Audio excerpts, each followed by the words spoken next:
Besides this sort of backdrop of layoffs, I think another important thing that we should consider is mentality shift and how biotechnology should be done. Thank you so much for joining me. So I wanted to talk to you today about the biotech in 2024. So I work in biotech. I have been for the last 4 years. Certainly I've seen an interesting developments over the last few years and kind of where we find ourselves when it comes to biotech in 2024. Whether it's does it feel apocalyptic? What's changed in the last year or so? How do we adjust to this new biotech reality that we find ourselves in? I guess what I really wanted to focus on is a few things that I've wanted to get off my chest, because a lot of people ask me for advice when it comes to looking for a job in this new biotech market. And I wanted to touch on that and kind of where we find ourselves in 2024 and what's actionable steps we can all take if you are on the market for a job, or if you just try to get a sense of what's going on. Because I feel like a lot of people, especially in this time in the biotech where we find ourselves, it feels like it's hard to comprehend why things happen the way they do, what is really going on. And I want to really break this down to the best of my understanding. I don't pretend to know it all about biotech industry, but I certainly have some thoughts. And as I was discussing this with a number of people who are either looking for a job or looking for some just general career advice, I found my answers to be provocative, thought-provoking, I would say. So I wanted to share that with larger audience. So I hope you find this interesting. Let's think about it this way. So right now it's April 2024. We are at least in the US, it's the election year. It is coming off the 2023, which was a hot, screaming inflation mess with a lot of macroeconomics not being generally favorable to very risky type investments, such as biotech is in general. There's certainly been very difficult environment for the economy at large. And certainly that cooled down a lot of activity when it comes to early stage research in particular. So probably it's not a secret to anybody who has been following what's going on with biotechnology industry that a lot of layoffs have been happening ever since, I would say, almost end of 2022 and going into the 2023 and now continuing well into the 2024. And I feel like that is certainly probably not going to surprise anyone at this point in time, but certainly you got to remember this is a part of a larger trend that has been going on for well over a year now. And certainly the main reasons for that are, again, the inflation, and I feel like that's the main driver, because people might attribute it to things like AI or things like bad economy or whatever, but it's really, let's just call it what it is. It's really the inflation that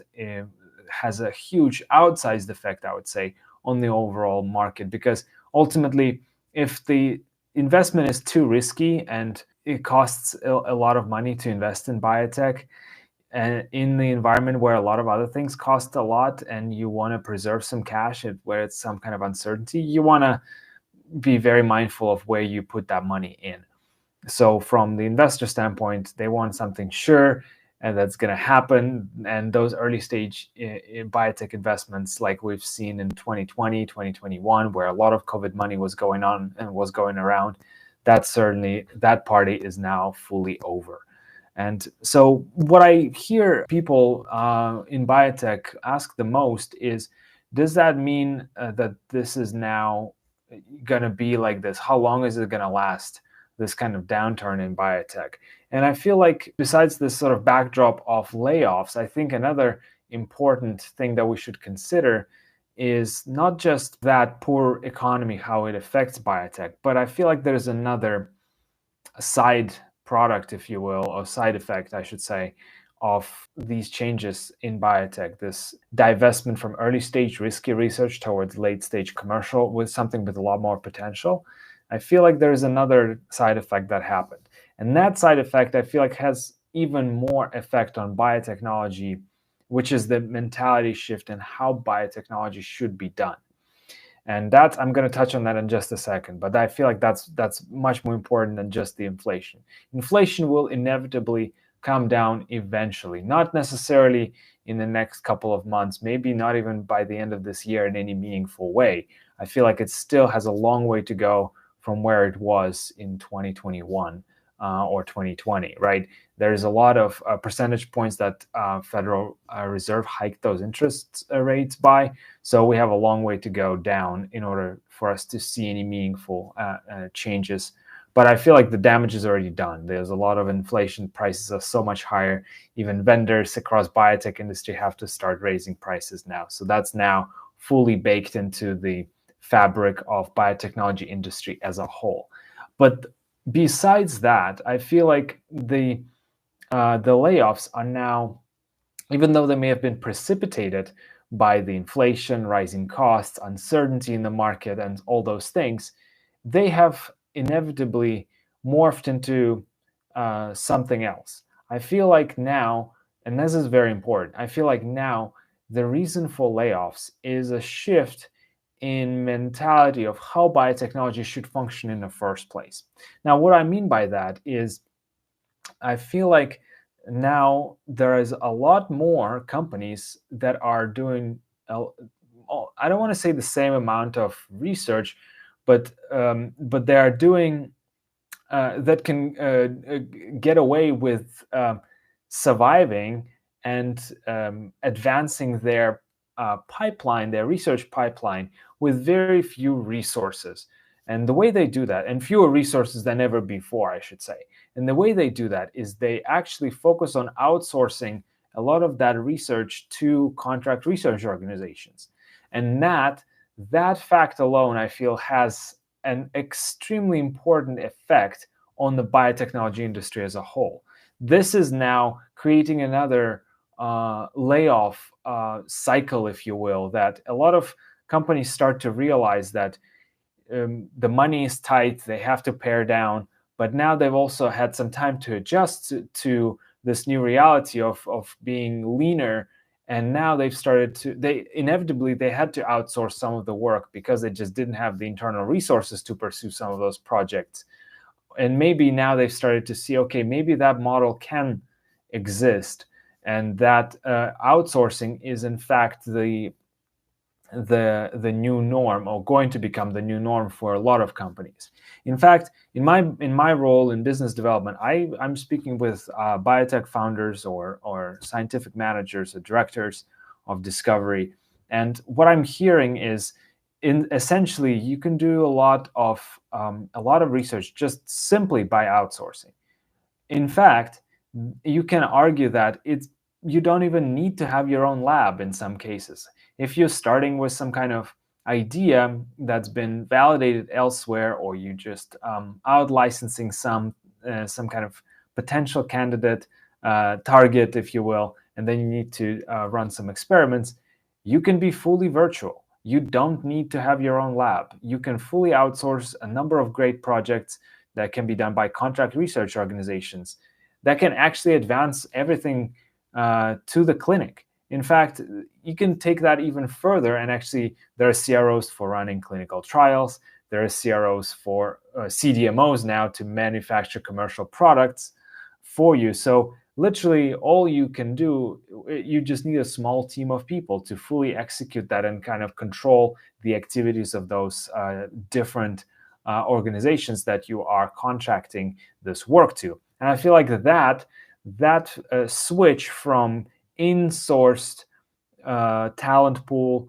vertical integration, if you will, that we've seen the biotech in the years past, is now subsiding and turning and morphing into this distributed, if you will, approach. But now, of course, back to the layoffs, right? That's the cycle that or downward spiral, which essentially continues to more and more layoffs occurring, right? Essentially, companies and maybe leadership realizes you can accomplish a lot of those same activities just by outsourcing that somewhere else, instead of trying to hire people, trying to retain people, trying to pay them more. Because one of the side things of inflation that is cost of living adjustments, is all the salaries that are now have to be paid much higher, much higher wages.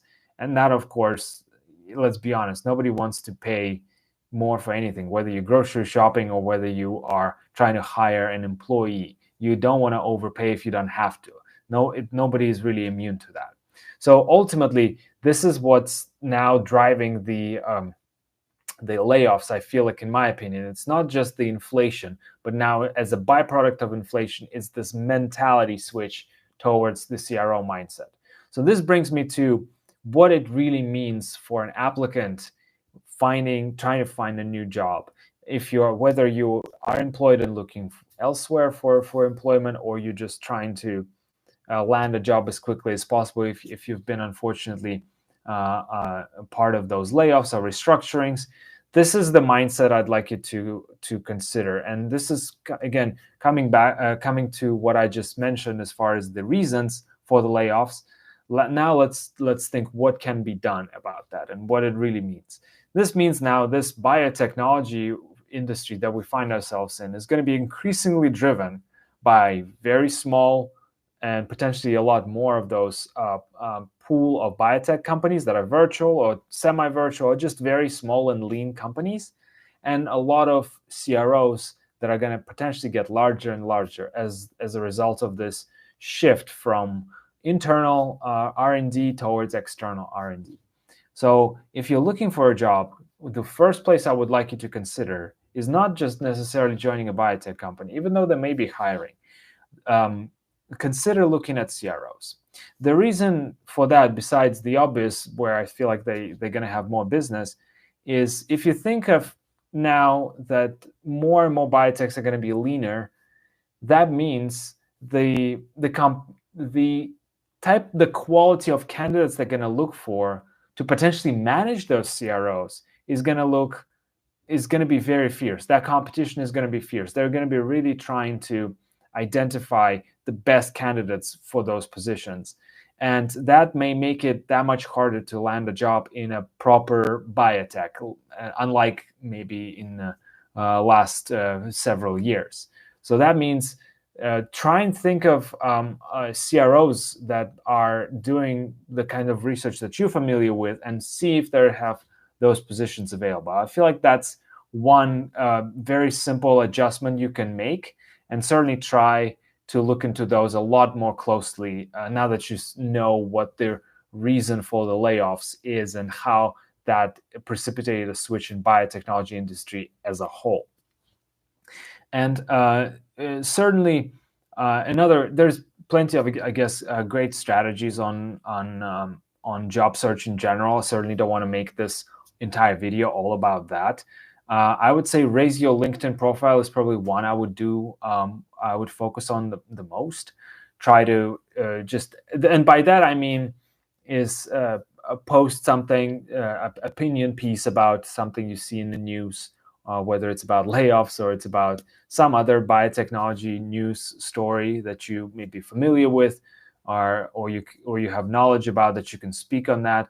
Don't think like you have to be the expert in everything. Nobody, I think, should judge you if you don't know something or you make some kind of mistake. Ultimately, in the busy world that we live in, I feel like that's another thing I wanted to say. In the busy world that we live in, we tend to forget what happened 30 seconds ago, like what happened 2 minutes ago, especially if we are online and scrolling on our phones. We certainly don't have the luxury of remembering every conversation we ever had, especially if you're trying to reach out to somebody on LinkedIn and you don't hear a reply, which tends to be very often, that's a strategy that a lot of people recommend, or try to reach out to your network on LinkedIn.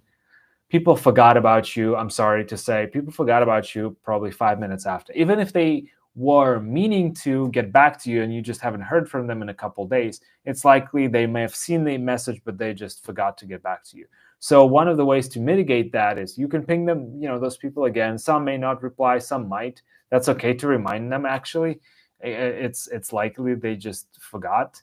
But I feel like the best way to do it is just to raise your profile for your network at large, is by posting some things on LinkedIn and engaging with other people's content. That I feel like that helped me tremendously in my career, and I feel like that's the the easiest way to at least elevate your persona, just at the top of people's minds. Because if they happen to see a post and they see like, oh, you've commented on something, or you made a post about something, that might trigger their memory and say, oh, I should get back to them.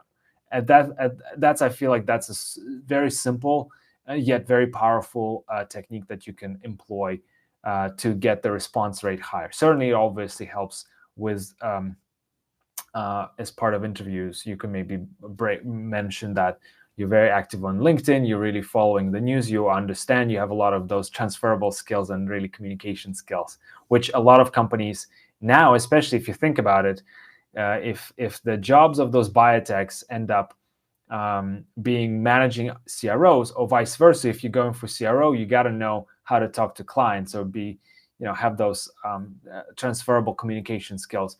From both of those angles, you have to really be able to demonstrate those communication soft transferable skills.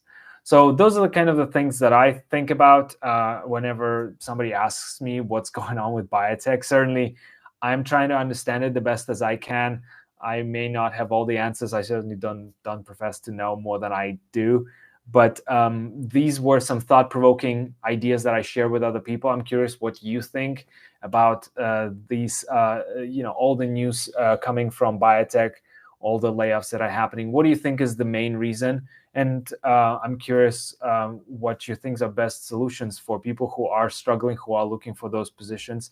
Add me on LinkedIn. I'm happy to connect you with people that I know in my network, or just share some free advice.